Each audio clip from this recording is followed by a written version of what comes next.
Everyone, and welcome to another Coffee with Carl. I'm your host, as always, Carl Zoellner with Anderson Business Advisors. For those of you unfamiliar with me, I'm one of the attorneys here. Today, I wanted to do a real short video on funding your land trust. There's lots of questions out there, and I'm going to do a follow-up video on how to fund your business entity as well. But what does it mean to fund your land trust? So most of you, if you work with us, have a land trust. You'll notice on there when you first get it, there'll be something that says there's $10 in the land trust. First of all, this is called nominal consideration, meaning it is, I guess in its simplest terms, that it's just noting that the trust is funded, so it does exist.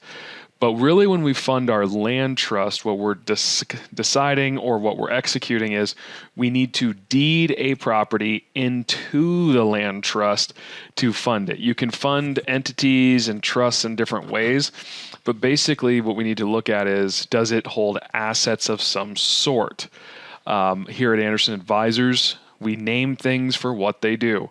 So when we have a land trust, it holds, you guessed it, land or real property. Say when we use a personal property trust, that's holding personal property. So basically anything except real estate, and personal property even includes things such as membership interest in an LLC and other items along those lines. So when we talk about funding our land trust, or even say for a land trust specifically, we need to deed a property. Normally, it's going to be in my individual name before I put it in the land trust.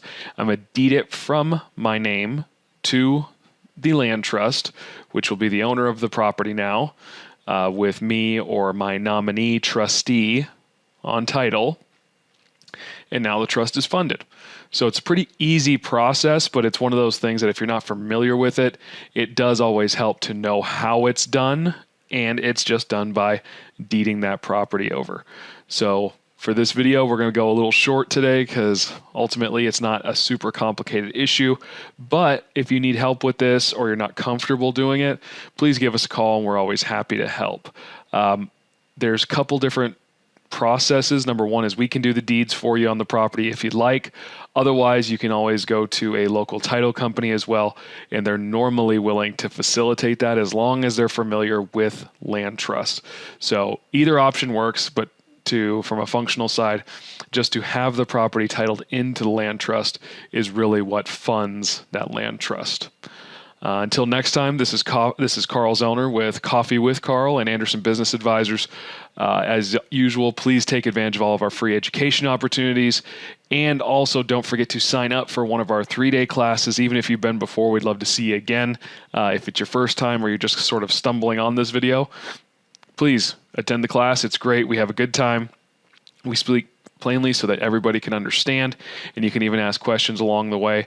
For my personal purpose, I believe that one-on-one consult that happens at the 3-day asset protection and tax class is really a lot of bang for your buck, because we can go over general concepts on our YouTube page or videos, but to really hammer in the details, we need to be there one-on-one to make sure it's going to fit you appropriately. So until next time, it's been a pleasure. We'll catch you on the next episode.